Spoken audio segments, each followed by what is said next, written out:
Bismillahirrahmanirrahim. Assalamualaikum warahmatullahi wabarakatuh. Waalaikumsalam. Bismillahirrahmanirrahim. Alhamdulillahirabbil alamin wa bihi nasta'in wa ala umuri dunya waddin. Sayyidina wa maulana Muhammadin wa ala alihi wa sahbihi ajmain. Rabbi shrah li sadri wa yassirli amri wahlul 'uqdatam min lisani yafqahu qawli, amma ba'd. Alhamdulillah, puji syukur tentunya kita panjatkan kehadirat Allah Subhanahu wa taala. Di Jumat pagi yang insya Allah penuh barokah ini kita masih diberikan berbagai macam nikmat, diantaranya nikmat sempat dan juga nikmat sehat walafiat, sehingga kita dapat melanjutkan kembali untuk sama-sama menyelesaikan pembelajaran bahasa Indonesia di tema yang kedua.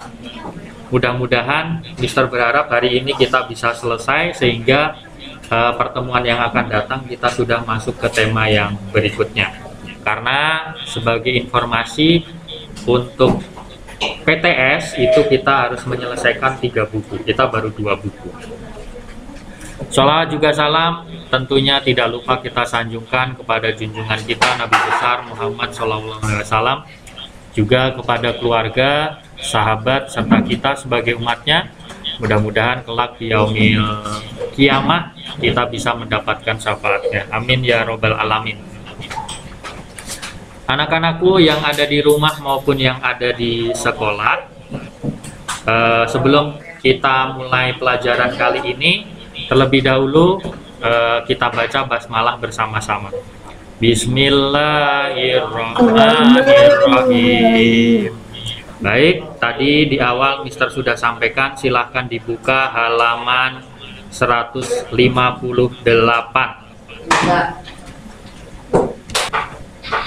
Ya, halaman 158 untuk yang di rumah Mister akan coba presentasikan.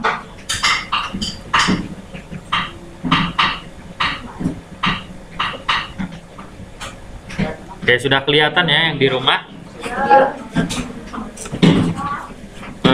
Halaman 158.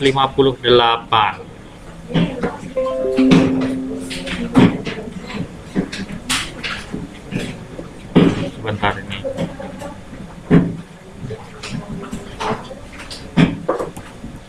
Oh, kelewat. Nah, ini. Oke, perhatikan. Nanti yang ngobrol pasti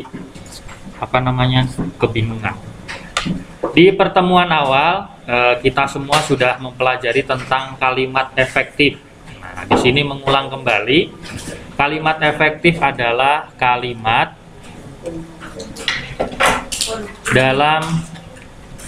yang singkat, padat, dan dapat menyampaikan pesan, serta dapat dipahami secara efektif. Artinya, kalimat efektif itu singkat, padat, langsung menyampaikan pesannya. Kemudian pesannya efektif, tidak multitafsir atau tidak ambigu atau bermakna ganda. Adapun ciri-ciri kalimat efektif itu terdapat pada pemilihan katanya, kemudian bentuk kata, lalu pola atau susunan. Kemarin sudah dibahas, untuk susunan kalimat yang baik itu terdiri dari SPOK, subjek, predikat, objek. Itu susunan kalimat yang baik dan efektif. Nah, di situ silahkan perhatikan, ada contoh kalimat tidak efektif. Nanti kita lihat perbedaannya ada di mana. Ini kalau tidak perhatikan kamu tidak akan bisa. Contoh kalimat tidak efektif, saudara-saudara, pertemuan itu telah merenggut nyawa para nenek yang sudah tua dan para bayi yang masih kecil. Di situ dipertegas dengan di bold. Nah, kata tersebut, kalimat tersebut tidak efektif. Tidak efektifnya di mana, Mister? Kita lihat yang ditebalkan. Para nenek yang sudah tua. Kalau nenek itu sudah pasti nggak perlu dijelaskan kembali, dengan yang sudah tua. Kemudian kalau bayi itu sudah pasti kecil, nggak perlu dijelaskan kembali dengan kata yang masih kecil.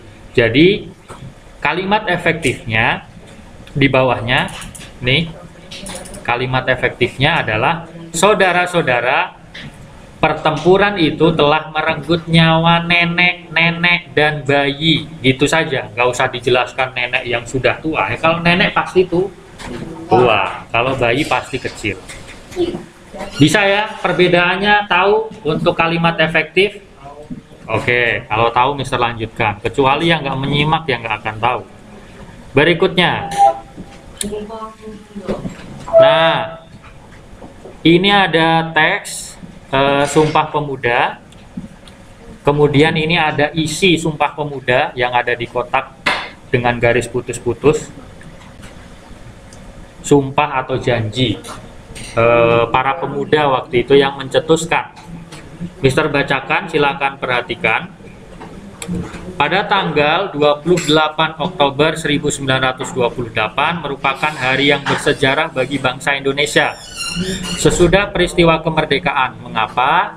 Karena pada hari itu muncul gagasan tentang tekad pemuda yang ingin bersatu dalam kesatuan Indonesia. Tekad itu dipelopori oleh para pemuda yang sedang mengikuti Kongres Pemuda kedua. Jadi ada Kongres Pemuda 1, kedua, dan ketiga.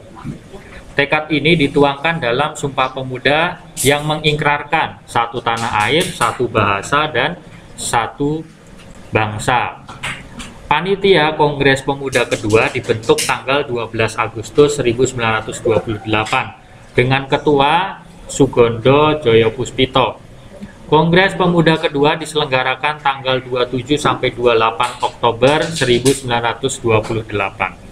Kongres dihadiri perwakilan organisasi pemuda seluruh Indonesia. Ada yang Java, ada yang Ambon, ada yang Medan, dan lain sebagainya ya. Kemudian selain itu hadir pula tokoh politik seperti Soekarno, Tan Malaka, anggota Foxtrot, dan para pendidik. Dalam Kongres Pemuda II ini, keinginan untuk membentuk negara sendiri semakin kuat. Suasana kebangsaan tidak bisa dibendung lagi. Akhirnya, tanggal 28 Oktober dibacakanlah keputusan hasil Kongres Pemuda kedua berupa Ikrar Pemuda yang terkenal dengan Sumpah Pemuda. Makanya, pada tanggal 28 Oktober 1928 diperingati sebagai Hari Sumpah Pemuda.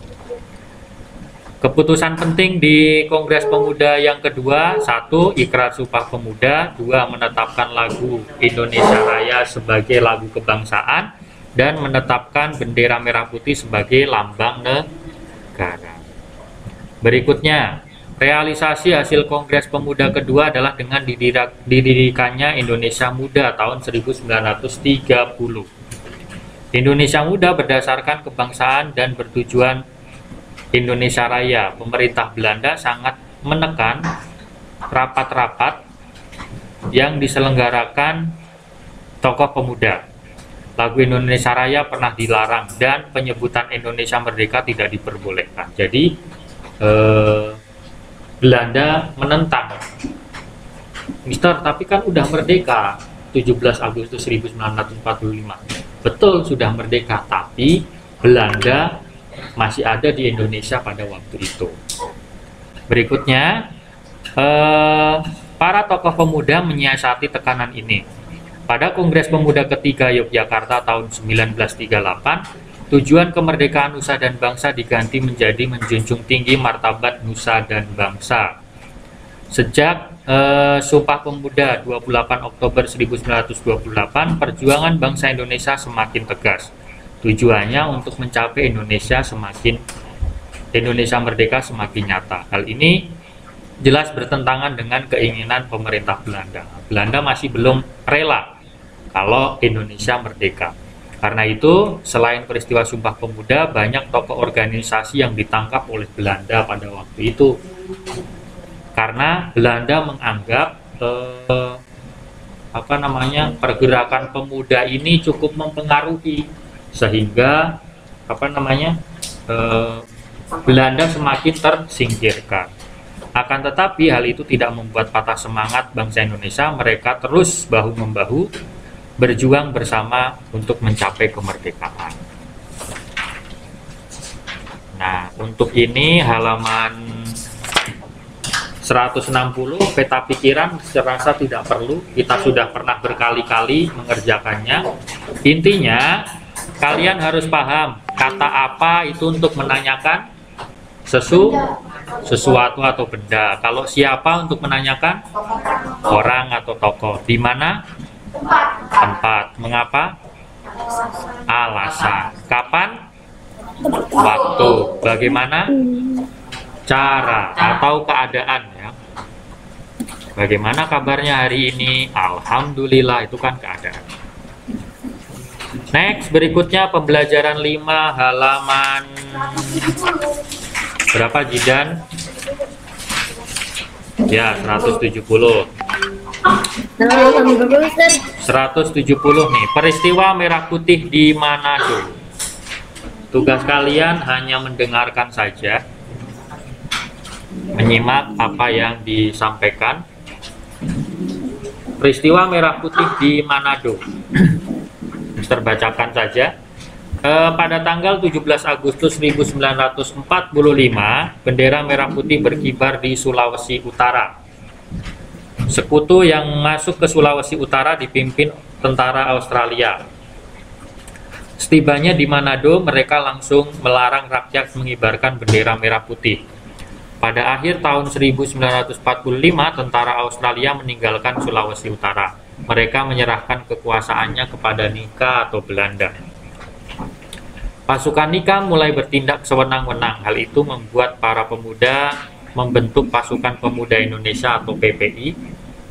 Lalu pada dini hari tanggal 14 Februari 1946, PPI menyerbu kedudukan Nika di Taling. Tanpa senjata, mereka mampu membebaskan para pejuang dan ditawan Nika. Bahkan mereka sempat menawan komandan Nika beserta pasukannya. Pada hari itu juga secara spontan para pejuang mengambil bendera Belanda yang disimpan di pos penjagaan. Mereka merobek warna birunya dan mengibarkan sebagai bendera merah putih. Sama-sama kita ketahui, bendera Belanda kan biru, putih, merah. Nah, dirobek birunya jadi merah putih. Kemudian para pejuang lain mengikuti tindakan itu sehingga merah putih berkibar di Tangsi Taling. Peristiwa itulah yang disebut peristiwa merah putih di Manado. Sama kayak yang pertempuran di Surabaya, yang di hotel Yamato kalau nggak salah ya. Itu kan juga, cuman dia pas manjat, merobek, ditembak. Akhirnya sambil memegang birunya, kerobek jadi bendera merah putih. Nah, pada pertemuan lalu,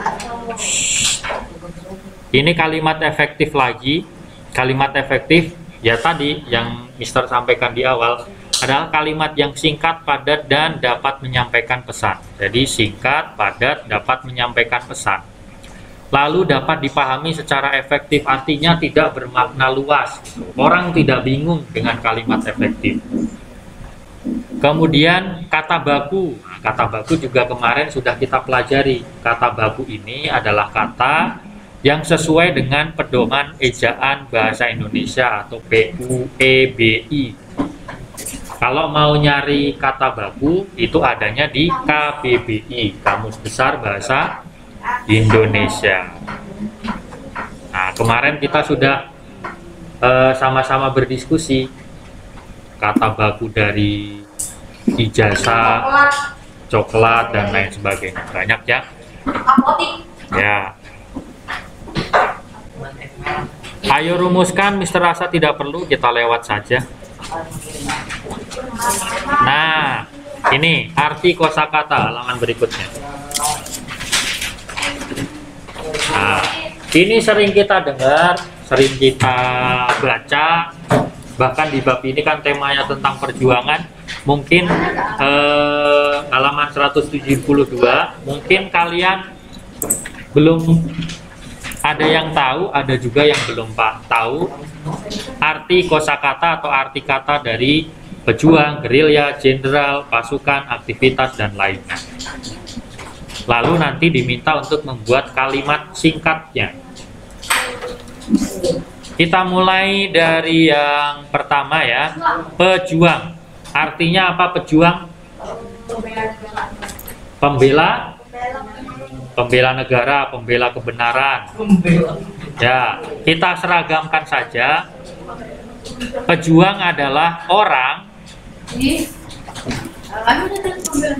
Ya iya, tapi kan orang yang berani, rela berkorban,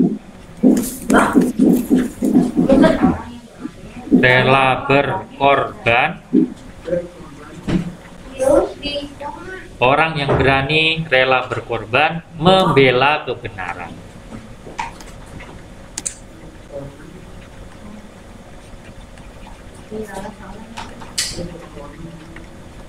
Mungkin yang berani banyak, yang rela berkorban banyak, tapi yang membela kebenaran belum tentu. Mister ulang ya, orang yang berani, rela berkorban, membela kebenaran. Ya.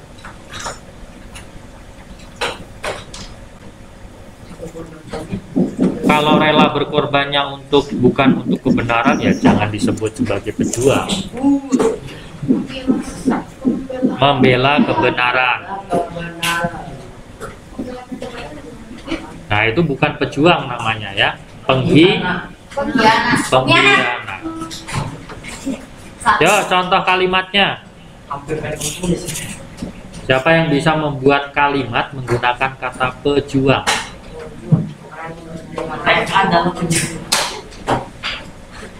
Diterusin nggak apa-apa, apa Jidan? Bisa, Jenderal Sudirman adalah salah satu pejuang kemerdekaan misalnya. Jenderal Sudirman adalah salah satu pejuang kemerdekaan.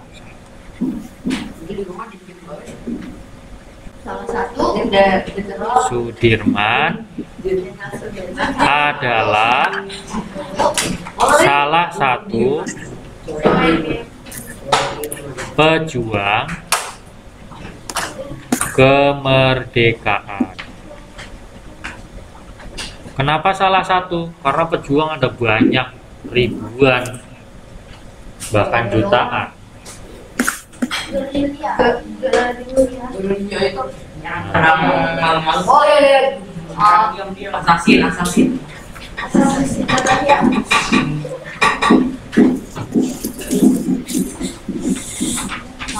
Oke, itu ya. Sekarang gerilya. Di pertemuan yang sebelumnya, Mister sudah pernah membahas waktu bahas Jenderal Sudirman, menyebut kata gerilya dan artinya perang diam-diam, perang malam. Nah, jadi gerilya adalah perang secara sembunyi.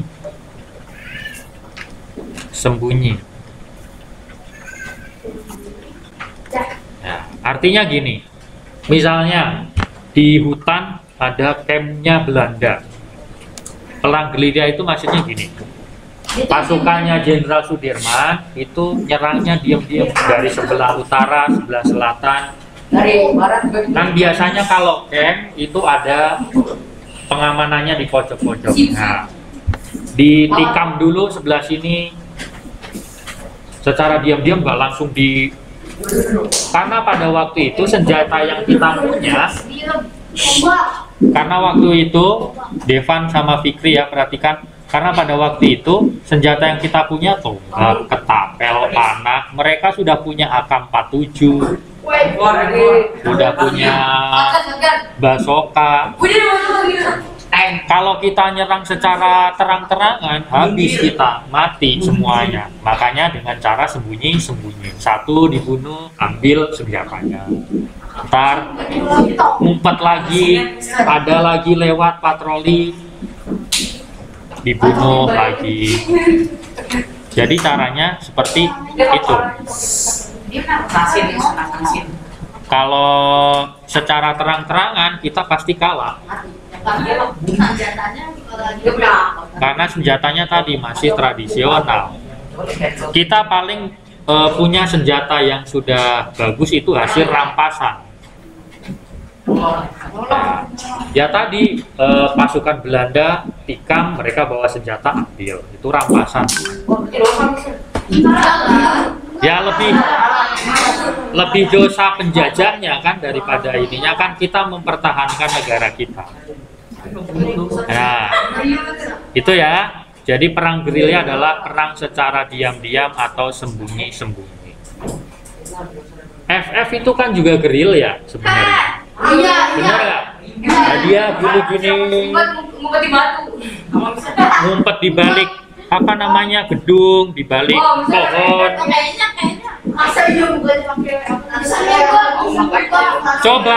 Coba main FF.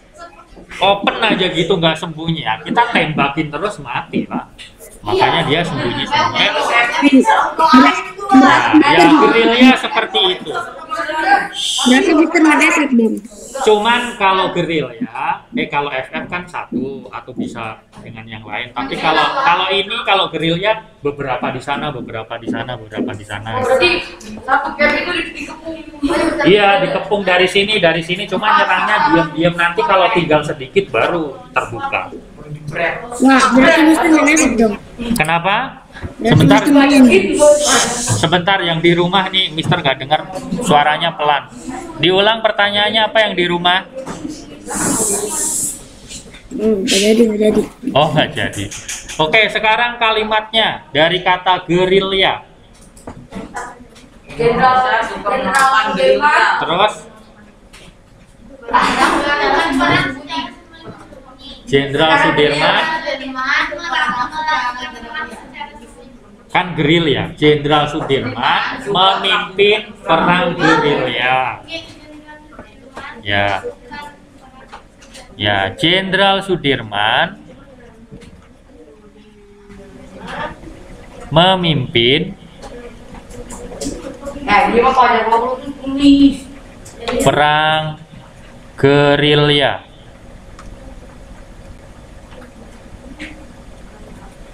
Jenderal. Yang betul jenderal apa jenderal? Pakai E atau tanpa E? Pakai E. Jenderal. Aku lebih sering nggak pakai. Ya, itu yang tidak baku. Sama, Mister kadang juga suka lupa. Bahasa Inggris. Terus, gerilya sudah. Yang ketiga, ini yang sudah Mister lingkari, ini sudah. Pimpinan bisa. Sekarang jenderal. Apa itu arti kata jenderal? Pemimpin. Nah, kepala sekolah itu pemimpin, tapi nggak disebut jenderal. Pemimpin perang. Pemimpin di perang. Pemimpin di perang. Kapten. Di sepak bola yang pakai ini namanya juga kapten. Komandan. Hampir. Ayo, jenderal itu apa? Laksamana itu kalau di angkatan laut. Pemerintah. Apa?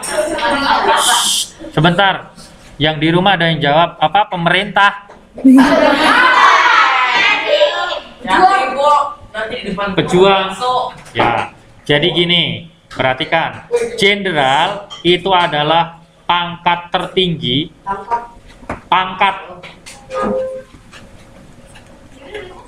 Pangkat tertinggi perwira TNI. Perwira. Ya, perwira TNI. TNI ya T sama N. Ya. Oke, Mister jelaskan sedikit tentang jenderal. Bedanya jenderal sama komandan apa? Bedanya jenderal sama komandan. Oke, komandan mungkin bisa berpangkat jenderal, tapi nggak semua jenderal jadi komandan. Gitu ya. Komandan, nih perhatikan makanya, komandan mungkin bisa berpangkat jenderal. Kan tadi Mister sampaikan, jenderal itu pangkat. Tapi nggak semua jenderal jadi komandan.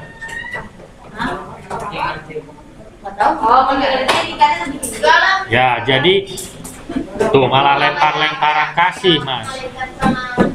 Nah, makanya perhatikan, jenderal itu pangkat tertinggi perwira TNI. Jadi di TNI itu ada tamtama paling rendah, ada bintara, ada perwira. Nah, kalau kamu mau jadi perwira, masuknya taruna.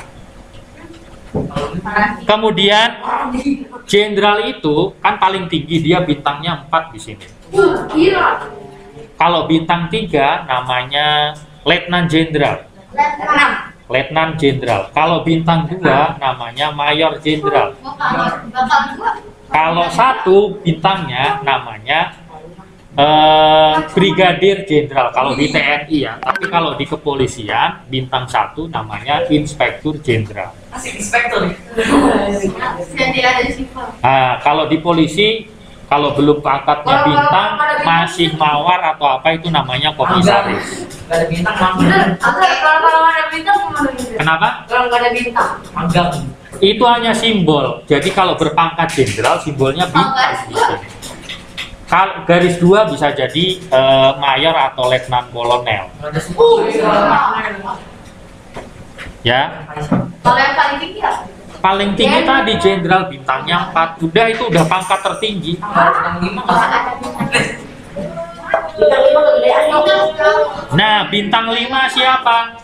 Bintang 5 itu biasanya presiden. Dia panglima tertinggi. Panglima tertinggi dari TNI itu panglima. Meskipun nggak pernah berpendidikan, nggak pernah sekolah kemiliteran. Kalau jenderal ini TNI pasti sekolah kemiliteran. Ada yang cita-citanya jadi TNI atau polisi?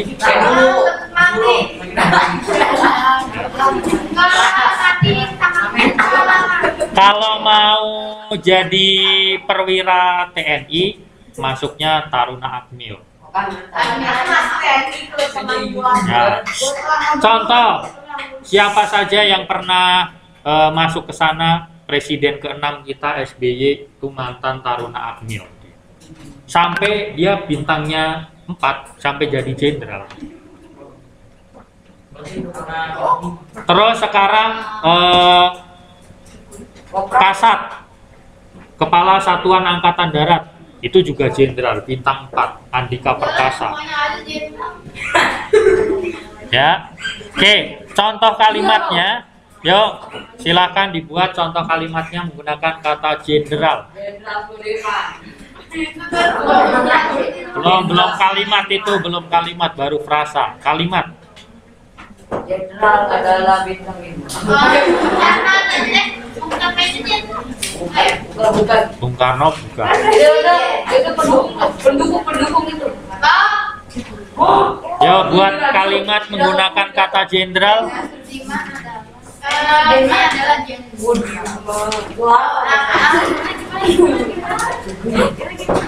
Nih, Kasat saat ini KSAD, Kasat K, KSAD, Kasat. Tapi itu mah kesal bisa bukan Saat ini adalah Jenderal Andika Perkasa. Kasat saat ini adalah Jenderal Andika Perkasa. Andika yang itu kan Andika. yang ikut nolongin. Oh, malah lempar-lemparan. Coba kalimatnya apa, Devan? Punya kamu. Ya, Mister ulang. Andika apa tadi? Mister ulang tidak perlu maju. Ya. Mister ulang tidak perlu maju. Kasat saat ini KSAD. Kasat saat ini adalah Jenderal Andika Perkasa. Pasukan. Kenapa namanya Perkasa bisa? Iya nama iya namanya. Nama asli. Andika lunak. Iya kan Fikri. Kalau Fikri. Tapi memang perkasa karena badannya keker lebih gede. Atletis. Wah, ini nanti Kalau atletik Sudah? Jenderal sudah ya. Sekarang pasukan. Silakan. Pasukan itu apa? para pejuang. Apa, Kakak? Kumpulan orang. Kumpulan para pejuang. Kumpulan orang. Ya, jadi pasukan itu adalah kumpulan atau sekelompok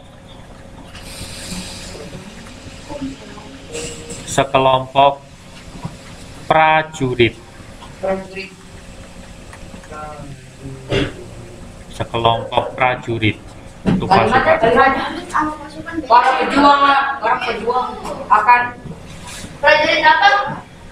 Sekelompok prajurit. Berarti apanya? Kalimat Nah, kalimatnya menggunakan kata pasukan. Para pejuang Indonesia. Pasukan. pasukan. Para pasukan Indonesia. Apa, Jin? Menyerbu Belanda. Ah, bisa. Pasukan Pasukan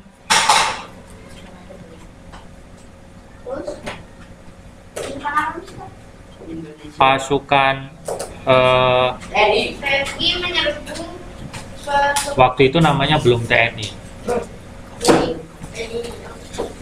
NKRI. Pasukan Indonesia benar. Ya, boleh pasukan Indonesia. PNI Kalau bisa Pasukan Indonesia menyerbu Belanda. menyerbu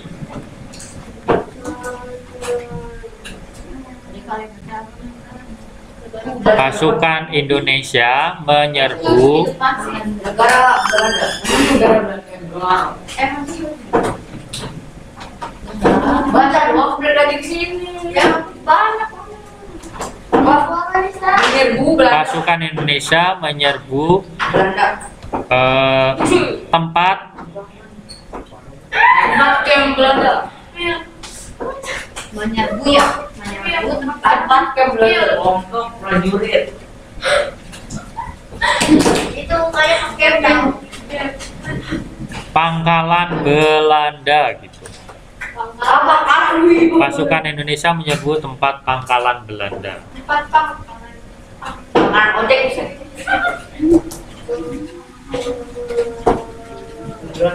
Kelompok prajurit. Tempat pangkalan Belanda.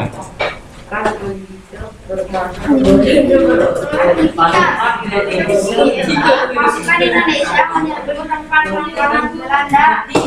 Ya, Mister ulang ya. Arti dari kata pasukan adalah sekelompok prajurit. Itu tolong diadmit ada yang masuk. Ya.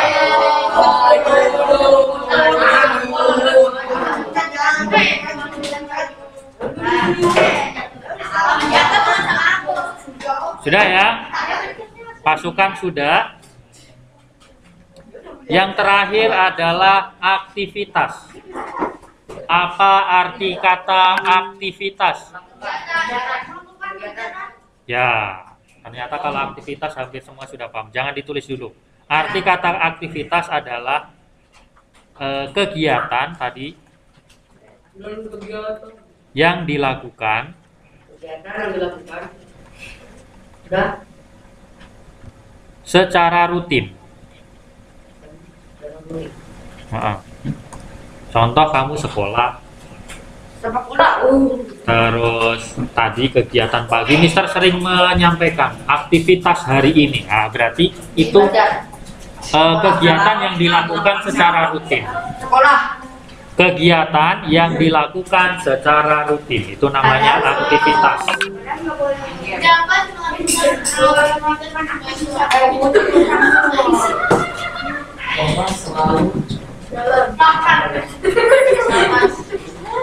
Jangan Jangan itu setiap hari.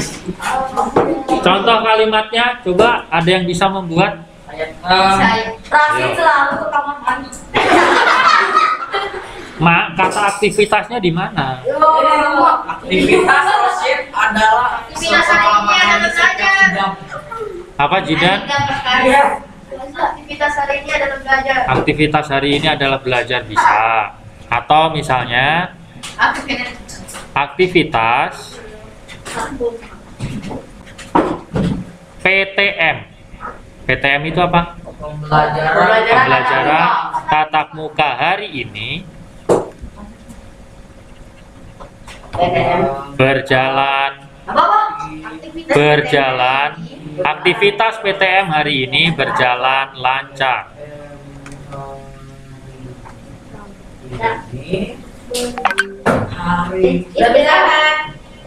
Loh, masih ada uji kompetensi. Loh, waktunya masih ada 10 menit lagi.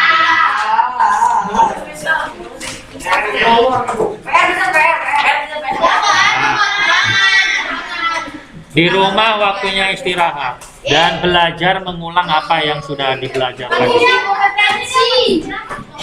Oke, 180 hanya ada 5 soal kita selesaikan. 180 5 soal kita selesaikan. Perhatikan baik-baik. Nomor 1, termasuk yang di rumah, mohon maaf Mister nggak bisa share kayaknya karena nggak ke belum di PDF. Silakan yang di rumah buka halaman 180. Nomor 1, perhatikan.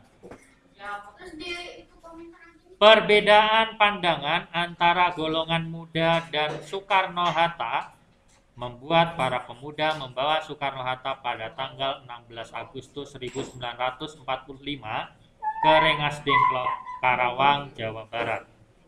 Mereka diamankan di sebuah rumah sederhana milik seorang petani.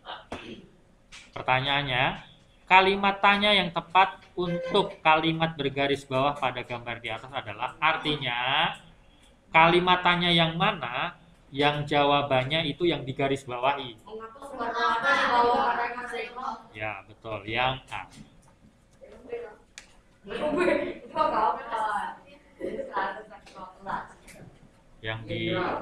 Yang di rumah yang A ya.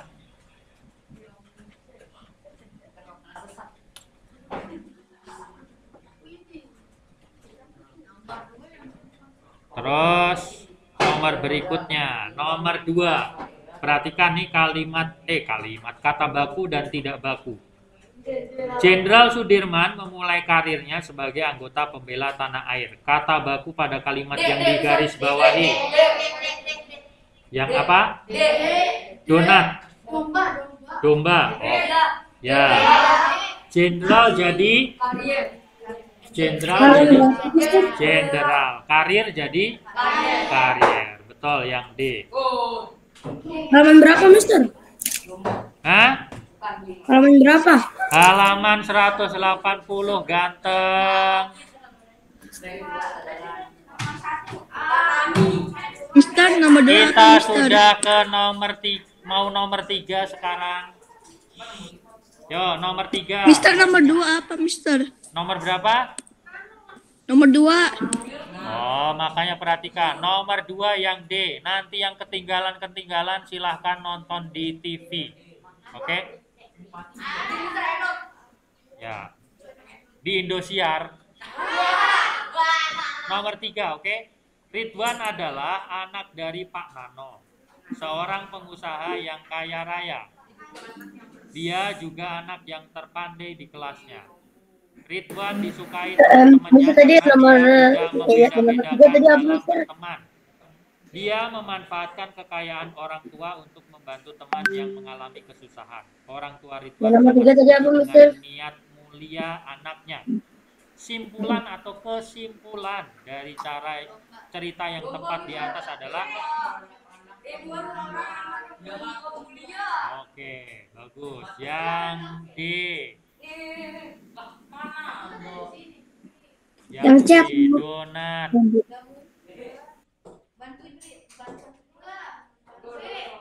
Nomor 4. Nomor 4. Para hadirin sekalian, marilah kita panjatkan syukur kehadirat Allah Subhanahu wa taala atas kemerdekaan Indonesia yang dianugerahkan kepada kita semua. Kalimat efektif dari bacaan tersebut di atas adalah yang mana?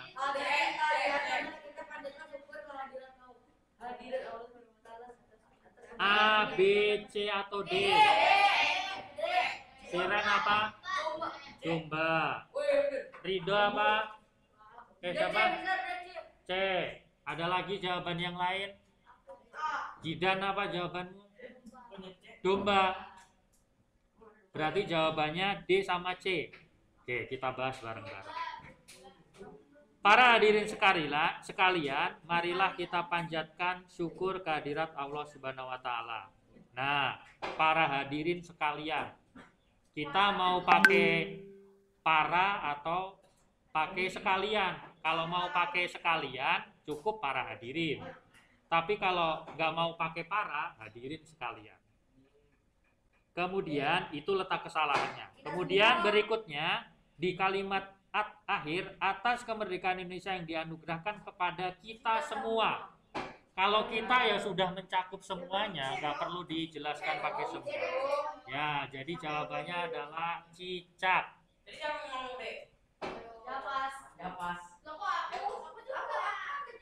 Ya. Nah, kita akan diskusi ini diskusi. Tapi nanti ketika ulangan usahakan harus betul. Dan nggak boleh diskusi kalau ulangan. Kerjakan sendiri. Terakhir nomor 5. Laporan itu harus ditulis dengan sistematis yang baik dan benar. Harusnya kata baku yang tepat yang bergaris bawah. Sistematis. Harus ditulis dengan sistematika yang baik dan benar. Sistematika itu cara penulisannya harus baik dan benar. Yang C. Oke, gitu ya teman-teman. Untuk pertemuan yang akan datang, perhatikan. Pertemuan yang akan datang, kita sudah menggunakan buku yang Nomor 5 apa? yang tema 3 yang sampai C. ya, yang di rumah ya. Untuk pertemuan yang akan datang pakai 6C bukunya. Ya, oke. Terima kasih untuk hari ini. Luar biasa, diskusinya cukup semangat. Mister, nomor 5 apa? Nomor 5 cicak.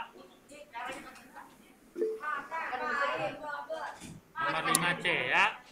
Oke, teman-teman yang di sekolah maupun yang ada di rumah silakan duduk. Setelah ini kalian bisa beristirahat. Mister akhiri, wallahul muwaffiq ila aqwamit thoriq. Wassalamualaikum warahmatullahi wabarakatuh. Waalaikumsalam warahmatullahi wabarakatuh.